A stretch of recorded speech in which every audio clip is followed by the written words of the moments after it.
Good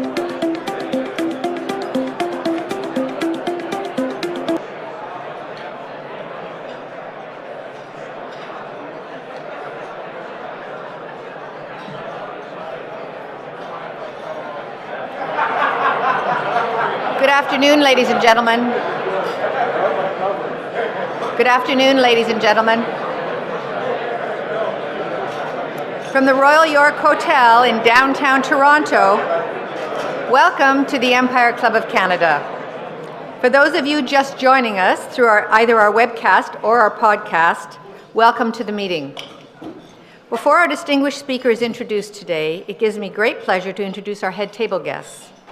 I would ask each guest to rise for a brief moment and be seated as your name is called, and I'd ask the audience to refrain from applause until everyone's been introduced.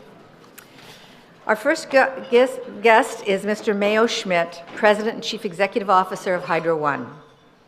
Mr. Faisal Qazi, President and Chief Executive Officer, Siemens Canada. The Honourable Glenn Thibeault, Minister of Energy. Mr. Kirk Morrison, Executive Director, Energy Resources, Stantec. Ms. M.J. Perry, PhD student, Theology, owner, Mr. Discount Limited, and Director of the Empire Club of Canada. Mr. Peter Langahan, President, EPCON, and Co-Chief Executive Officer, Columbus Utility Services. Mr. Jeff Lyash, President and Chief Executive Officer, Ontario Power Generation. Mr. Michael Kobzar, Director, Energy Management, Siemens Canada, and a Director of the Empire Club of Canada. Mr. Anthony Haynes, President and Chief Executive Officer, Toronto Hydro. And I am Barbara Jessen, the President of Jessen & Company Communications and the President of the Empire Club of Canada. Ladies and gentlemen, your head table guests.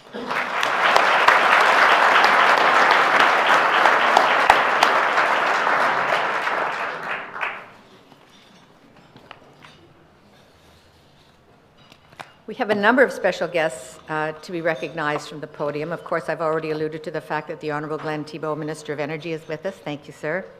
Chief Ava Hill of Six Nations of the Grand River is here. Thank you for joining us. And Chief Stacey Laforme, Mississauga of New Credit First Nations.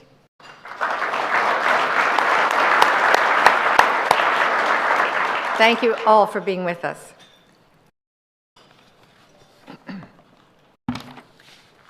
Humanity has a deep and primordial relationship with heat and energy. There are many who believe that the control of fire as a source of warmth and a method of cooking food marked a turning point in the human evolution.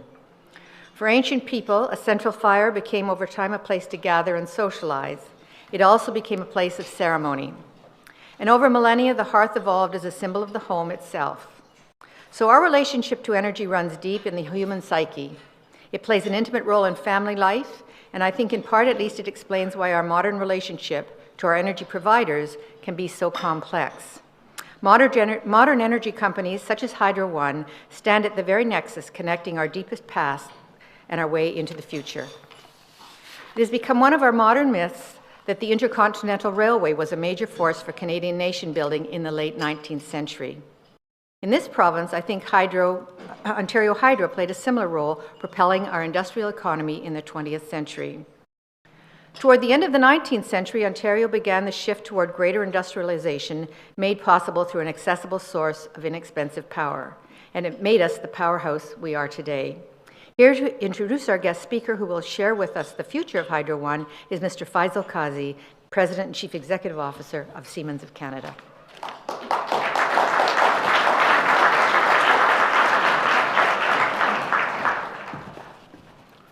So thank you, Barbara. So the electrical energy sector around the globe is going through a transformation which is basically induced by the integration of the renewable energy sources into the grid. So basically we are changing the model from a unidirectional flow of energy, centralized generation, to a model where the energy generation is distributed and the energy flow is multidirectional. So this in Germany, we call it this introduction of the renewable sources and the change in the model of the grid as the Energiewende, or the energy transition. So my company Siemens, being a German global company, we have participated in all energy transition projects around the world, and especially the one in Germany. And one thing we could say clearly, it's a great thing to do because it makes the energy sector green, and not only for us, for our generations, but for the generations to come. On the other hand, based on our first-hand experiences of energy transition projects around the world, we also see that these projects bring with them a lot of challenges. The first one being balancing demand and supply of energy. And this is because the renewable energy sources which are induced into the system are inherently not as reliable as the conventional energy sources which we have been used to, like nuclear, hydro, and coal. Secondly, there is an issue and there is a challenge in managing peak demand. We all know peak power is expensive, and living in Ontario, we have all heard about the global adjustment. But the bigger challenge, which I feel and which we have seen, is about ensuring the resiliency, the availability, and the reliability of the grid, considering that the grid which we have today was not designed to have distributed energy generation, and for sure not designed to have multi-direction flow of energy. Secondly, the grid which we have today, especially in North America, is a very aging grid. It needs to be upgraded, especially on the distribution side. And then finally, to top that, we have seen over the last 5 to 6 years that the weather-related events like hurricane, etc., the frequency is tremendously increasing. So these are all challenges which the industry, the electrical and energy industry, need to manage, and especially the utilities. And the utility of the future needs to become more agile. It has to have new business models, introduce new technologies, etc. So today it's my pleasure and honor to introduce the President and CEO of Hydro One, Mayo Schmidt. And he is going to talk about how he is transforming this utility into the utility of the future. So Mayo joined Hydro One in 2015 as President and CEO. And he has already demonstrated a clear vision of growth and opportunity for his company. Under his leadership, he has transformed, within this short period of time, a purely public-owned utility into one of the leading industrial investor-owned utility in North America. So that's a big step and a high speed to doing this. So prior to joining Hydro One, Mayo was the president and CEO of Viterra, Inc. It's a global leader in food ingredients and trading and processing company. There also Mayo grew this company to become a truly global leader with operations in 14 countries, and I understand a supply chain in more than 50 countries. And this company was originally from Western Alberta, from west of Canada in Alberta, and now it's a truly market leader. Last year, also the Ontario Energy Association named him the Energy Leader of the Year. So Mayo is a graduate from Washburn University, where he holds his B.B.A. degree and an Honorary Doctorate of Commerce. Mayo sits on Agrium's board of directors and chairs the governance committee, and is a member of Harvard private and public scientific, academic, and consumer food policy group, as well as Washburn University's foundation board of trustees. So before you helping me welcoming Mayo on the stage, I would like to show you a small video clip which Mayo has brought with himself. And this shows the history of Hydro One, but also showcases the future direction of his company. So I would suggest we go with the video.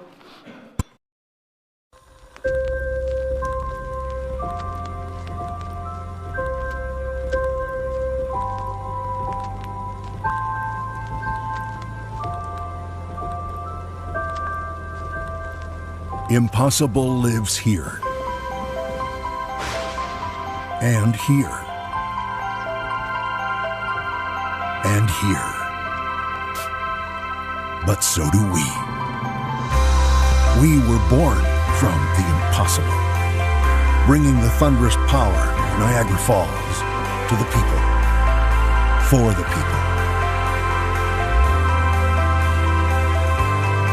For the people, we are the light in the dark, the answer in the storm, the pulse energizing communities far and wide.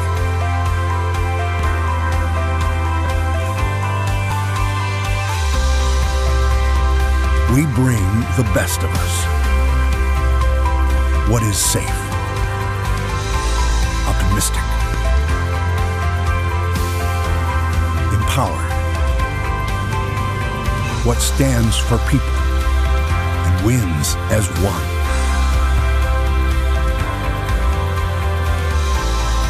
For our customers, for each other, and all that can be.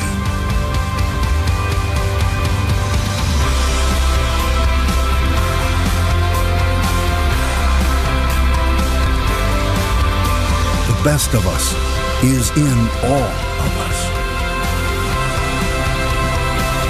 So possibility will always live here. And here.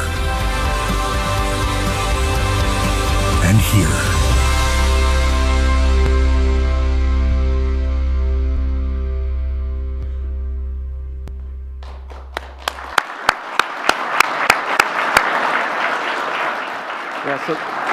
Ladies and gentlemen, please help me to welcome Mayo Schmidt, President and CEO of Hydro One.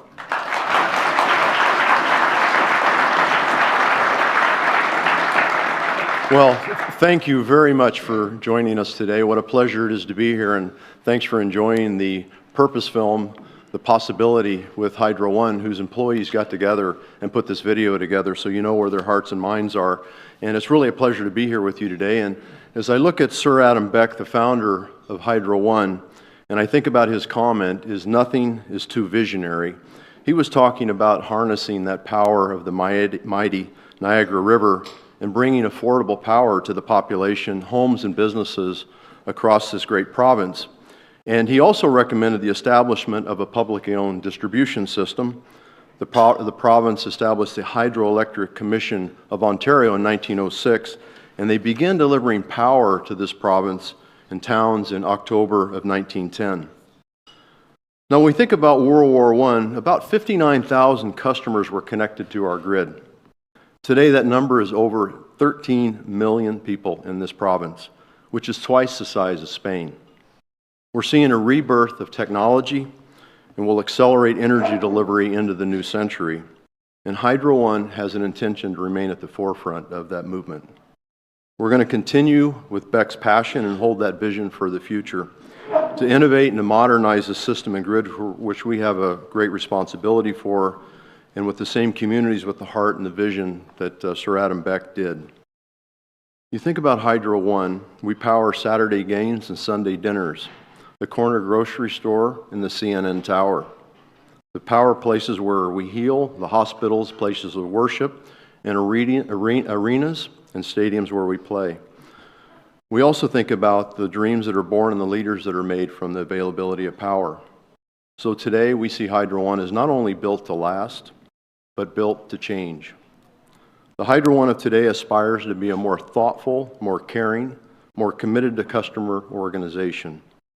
We're the fourth largest IPO now in Canadian history, and a company that remains committed to and in the hands of the people of this province. When Hydro One became publicly traded, some said it wouldn't work. But it has, and there is a remarkable story to tell. Privatization has made it possible for us to enact powerful changes at Hydro One. Changes that have made an even bigger goal possible. And that's becoming a leading utility in North America. In the last 2 years, as an organization, we've taken great strides in doing just that. We built a new leadership team defined by experience, diversity, talent, and a deep personal desire to serve the people. A team that has established a discipline and a focus and a determination to stretch beyond the traditional boundaries of our history while respecting our heritage. Some of the teams are here today. If I might, I'd like to ask the team, if you would please stand for just a moment to share the arena with the guests, please. This is Hydro One.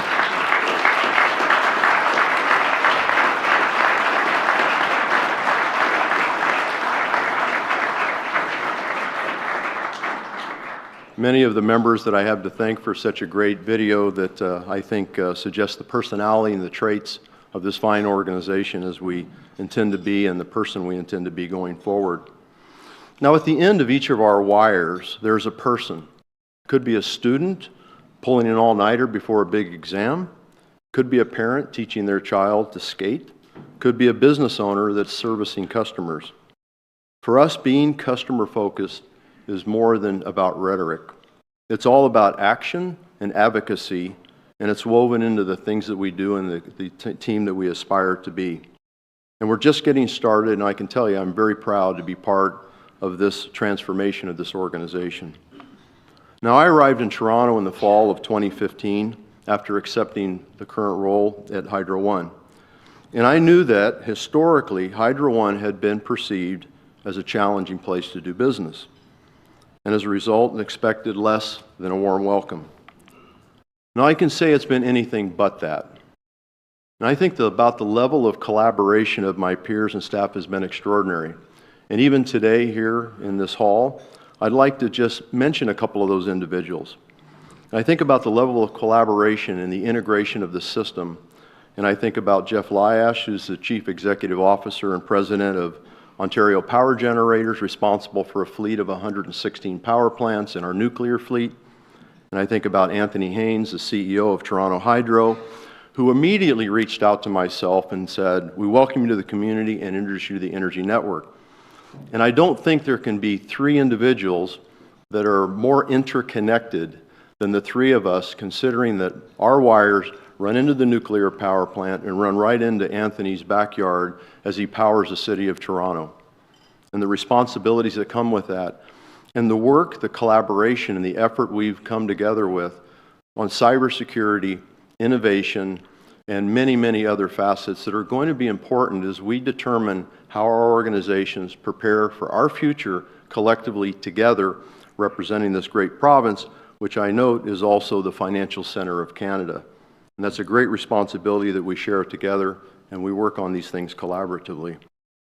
Now, together, along with our industry counterparts, the local distribution companies, regulators, policymakers, our Indigenous leaders that are here with us today, the unions, the generators, the contractors, and the suppliers, we can champion positive change. And I think we can find unique ways to create value for the communities in which we live. And I want to thank you all, particularly as I think about Jeff and Anthony and others in the room that have welcomed myself into the community. Now let me look back a little bit in time, a time with Viterra that was mentioned earlier, known as Saskatchewan Wheat Pool, and many people that have grown up in Canada would know about the prairie pools that settled the western prairies. I went to Viterra at a time when it was broken financially, broken operationally, and broken in spirit. Many of my peers and mentors knew the circumstances and said, "Mayo, why would you consider leaving General Mills where you've got a good career going and you have a terrific opportunity here?" So I had to reflect on this question deeply. And then I thought about my belief since I was a little guy about leading a unique and exciting life. It has always been in my heart, and I knew it was important to act on that belief and continue to contribute in a meaningful way in any opportunity. And certainly I've always been drawn to hard tasks, and that's probably why, as I think about training and some of my friends in the room, and competing in some extreme sports. 14 Ironman triathlons later, 100-mile cycling races, and crossing Africa off-road on a motorcycle. And of course, I might mention raising my two daughters. My daughters will remember a time living in Regina, restructuring Saskatchewan Wheat Pool. It felt like we did it together because they were always there with me. Often after school in my office, and dinners at night, and dinners even with the global CEOs that came to have conversations with us, that accommodated them to spend time with us in the evenings. And at home when I helped with their homework, and certainly made their meals. But raising two daughters while restructuring a historic and heritage company was no easy task, but certainly the results and the benefits of it have been tremendous. And I'm certainly proud of the daughters and the people my daughters have become. They too are driven by the hard task and incredibly business-minded, while also understanding the importance of putting people first. They believe in service, hard work, and family. In fact, one of them happens to be in the room with me today. I acknowledge my daughter Greer, right over here.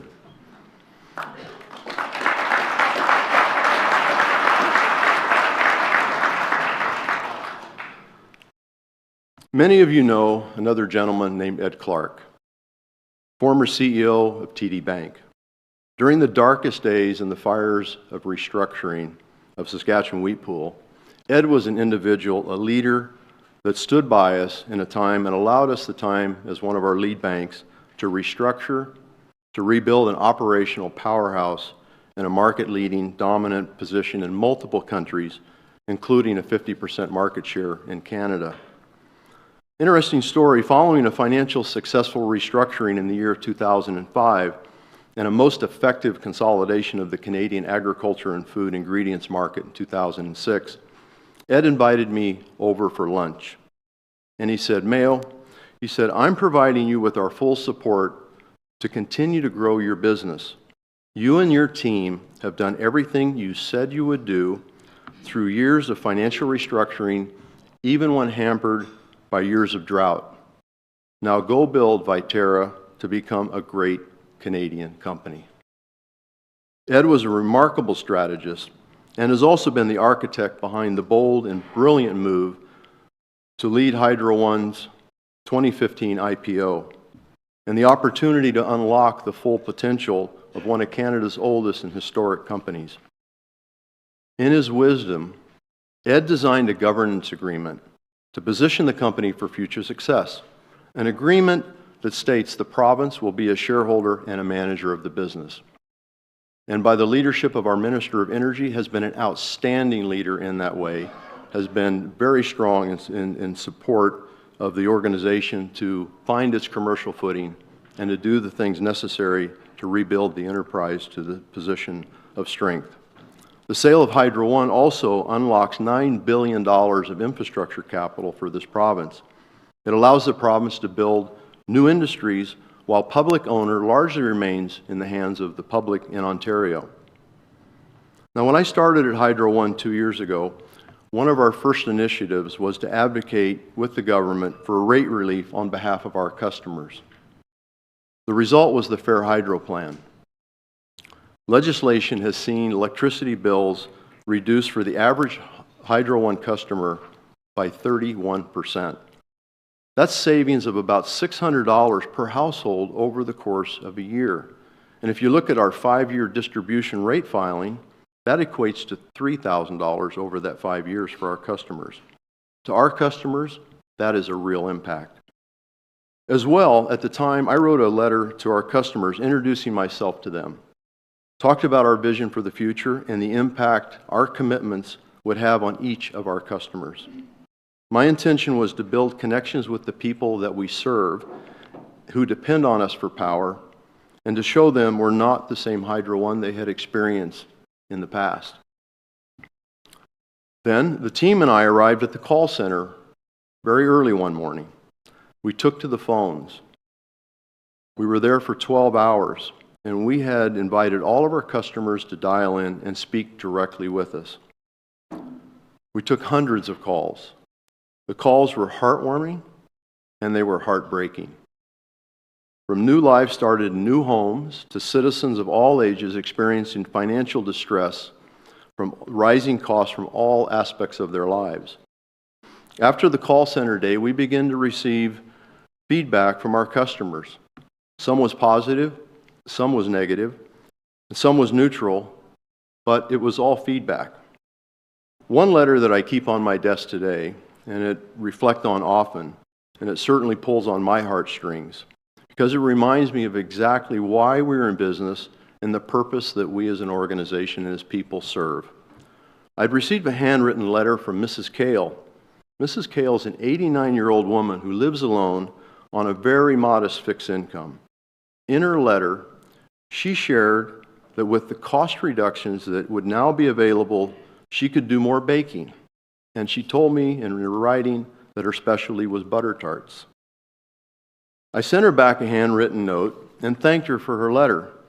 But before I sent the note back, I also called my 85-year-old mother to get her butter tart ingredients. Next, With a bag of baking ingredients, we paid Mrs. Kale a visit in her community. Mrs. Kale is a very tiny, very energetic woman who lives in a tidy little house that smells of strong vanilla.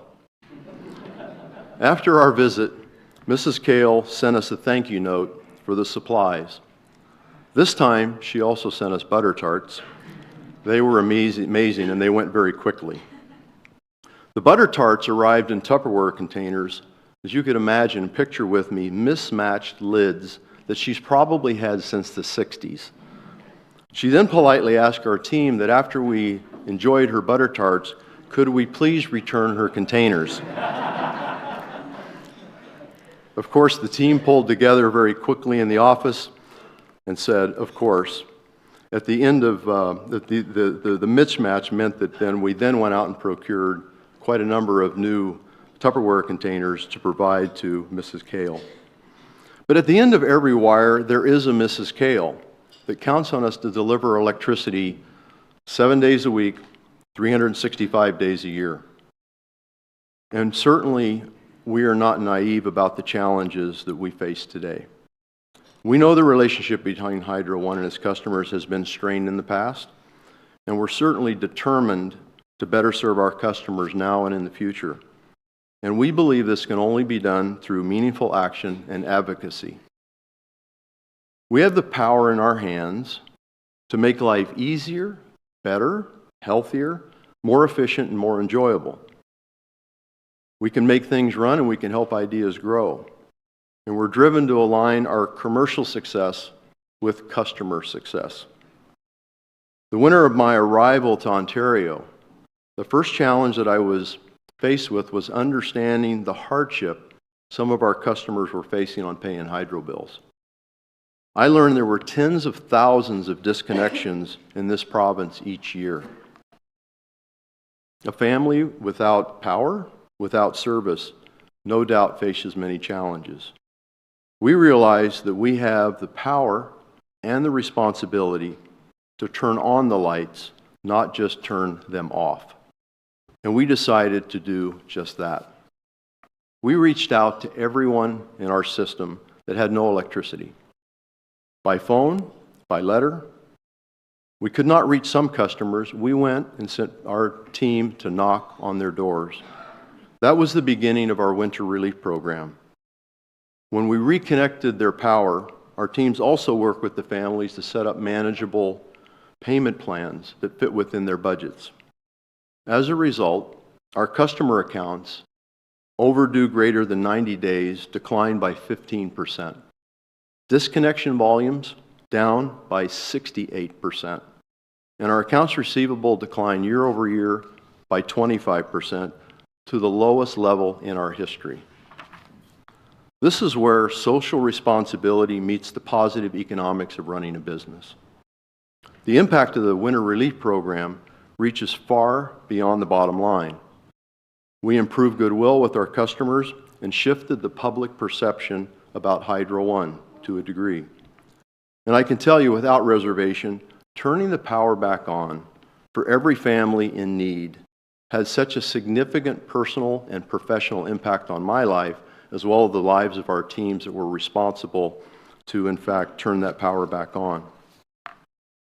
Just last month, a full month after establishing the Winter Relief Program, the Ontario Energy Board announced that all energy companies in this province would be mandated to follow Hydro One's lead and reconnect the power for vulnerable individuals and families this winter.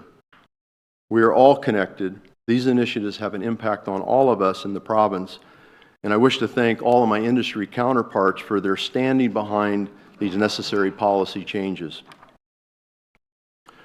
Now, we've met with our customers, our shareholders, our key policymakers, influencers, and our Indigenous communities.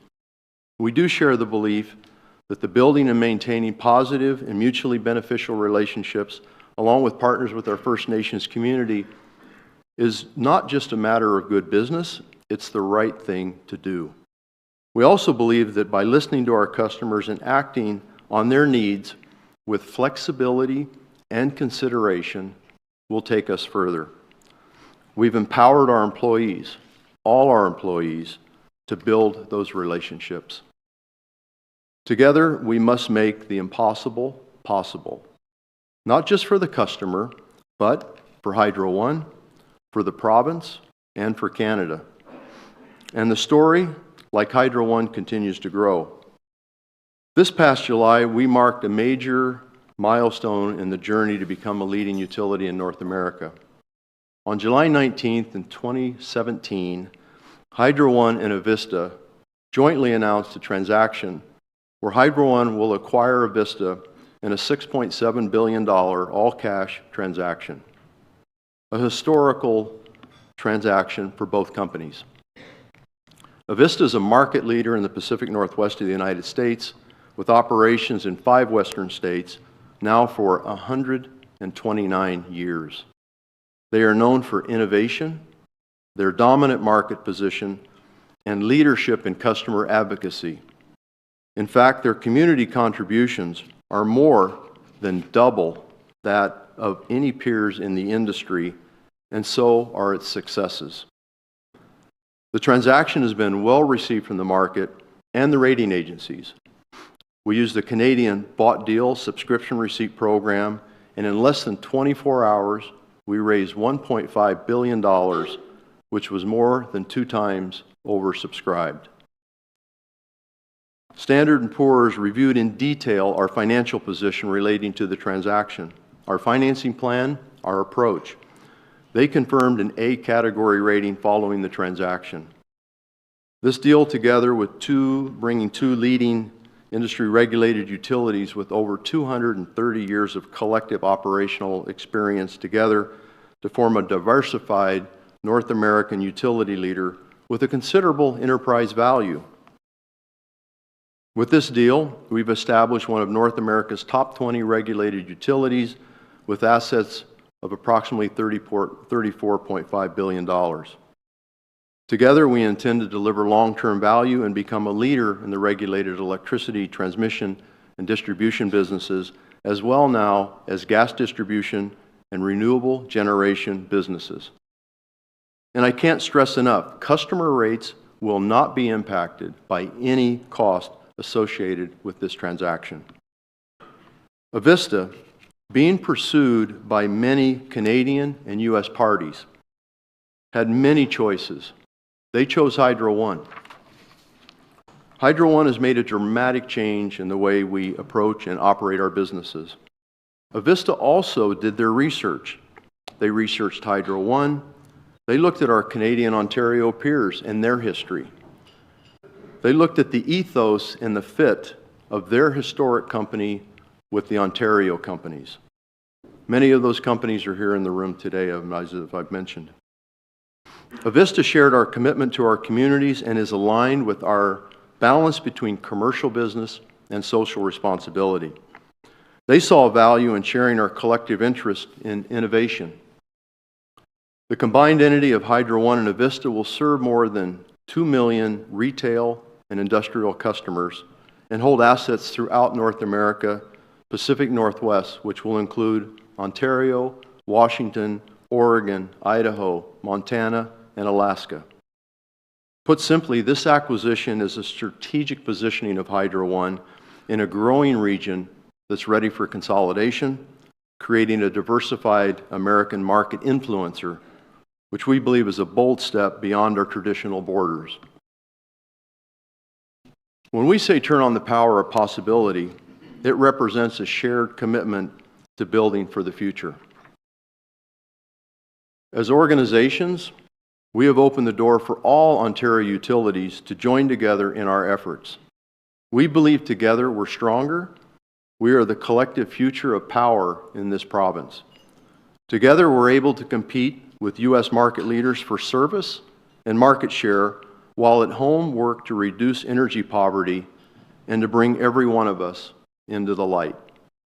Our plans for the new Hydro One is bold and achievable, and we have the skilled teams on board to accomplish these objectives. As we move forward with our 4 strategic priorities, and they're clear: customer focus, operational excellence, innovation, and growth. This is an exciting time for Canadian utilities. It is a time that will redefine who we are and what we can accomplish together. And as with much of life, windows of opportunity open and they close. And I believe after deep thought and analysis, due diligence and planning, that we must act on those beliefs. The utility sector in North America is consolidating at a rapid rate, unseen before in the history of this industry. Industry leaders of today will become the consolidators of tomorrow. As consolidation continues at this rapid pace, we expect to see $100 billion enterprise value organizations competing in our sector in the coming years. We expect to see unique future growth opportunities to create scale, diversity, and strength. Today at home, we have much work to do, seeking greater collaboration between policymakers, generators, regulators, distributors, and transmitters, seeking common ground. We must seek to lead through continued modernization of both the regulated system, customer service, and commercial practices. This is why the only way we see in ensuring sustainable value creation is with our customers, with our shareholders, and with the province as allies, because we're stronger. I believe that the value creation in this opportunity is beyond compelling. We do power the future together, and we follow Adam Beck's quest, nothing is too visionary. This is a new era at Hydro One and for us together, and is really only the beginning. And with myself, my colleagues in the industry, we believe the best is yet to come. I thank you for your time today and your attention. It's been remarkable spending this afternoon with you. Thank you.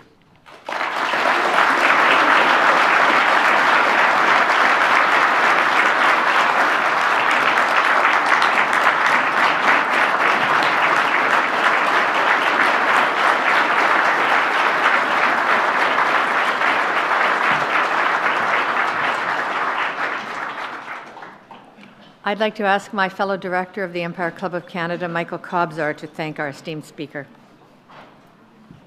Thank you, Barbara. Thank you, Barbara. So I'm sure for most of you, this is probably the first time you've heard and seen Mayo, and only now you're putting together your first impressions. And I have to say, the very first time I met Mayo, I was really quite surprised at what a warm, calm, gentry person he was. And I suppose I was surprised because I knew this is a man who's taken a new role that has got an ocean of challenges. It's a large, complex organization. You got to manage your way around the OEB and the IESO. You have shareholders now, 70 some odd utilities that you need to supply power to. Lots of employees, labor unions, 1 million kilometers of wires. And I thought all these things would perhaps harden somebody, but no, he manages with a very calm and steady hand, as you've seen today, which is obviously the mark of a very accomplished leader. There's a couple of things I heard in your talk that as a turn of phrase, I wrote this down, excuse me for reading it here, but it says, at the end of each of our wires is a person. And I thought that was a very profound and admirable way to look at the responsibilities that you inherited in this role. The other thing I love was your call center day. I mean, what an incredible demonstration of leadership to get on the phones and talk to your customers. I did find out through reading other biographies, it wasn't mentioned earlier, that a little known fact about Mayo, that he was a football player. In fact, he was a Miami Dolphin for 3 years. So I have great difficulty actually imagining that from Mayo. But on behalf of the Empire Club of Canada and everybody here, thank you very much for your very insightful talk. Thank you.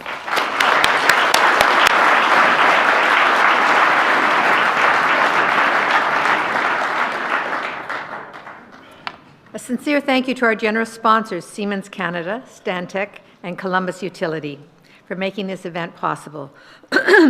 Without sponsors like these great companies, Empire Club lunches like this would not be possible, so thank you once again for your very generous support. We'd also like to thank media, sorry about that. That cold that's been going around got me. We would like to thank MediaEvents.ca, Canada's online event space, for webcasting today's event for thousands of viewers around the world. Although our club's been around since 1903, we have moved into the 21st century and are active on social media. Please follow us on Twitter at @empire_club and visit us online at www.empireclub.org. You can also follow us on Facebook, LinkedIn, and Instagram. Finally, please join us again soon at our next events. November 17th, that's tomorrow, with Dominic Barton, Global Managing Partner at McKinsey & Company at the Arcadian Court. And November 20th, with Rachel Notley, Premier of Alberta, at the Royal York Hotel. Thank you for your attendance today, and this meeting is now adjourned.